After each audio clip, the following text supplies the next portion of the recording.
And fanciest of our gates here at Harvard. It was built in 1889, and it was actually built by the same architectural firm that built the gate and the land around Johnson Gate, Cambridge Historical Property.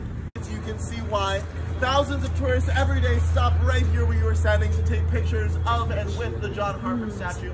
It is actually the third most photographed statue in the United States, second only to the Statue of Liberty and the Lincoln Memorial down in Washington, D.C.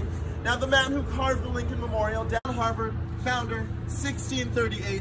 Can any of you take some guesses as to what the three lies might be?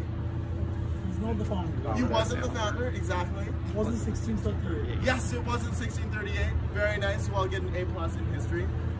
John Harvard, as I said on our last stop, was not the founder of the university. It was founded by the Massachusetts Bay Colony because originally Harvard used to hold its graduation ceremonies in what is called Sanders Theater, which is in a building not in this building but behind it.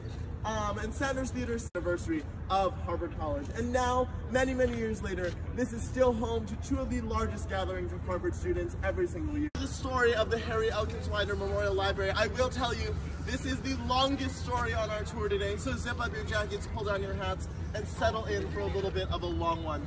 The Harry Elkins Widener Memorial Library was built in 1915, and as you may have guessed in the name, it is a memorial library, meaning to build an elevator shaft. And so we like to joke that you can attend Harvard, graduate, and become President of the United States, and all during your time here at Harvard.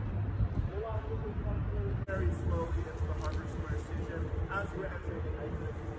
Just because if you come from somewhere where there are trains, you know it's kind of a big deal when a train passes underground. The ground shakes a little bit. Another very large, very fancy upperclassman house called Winthrop.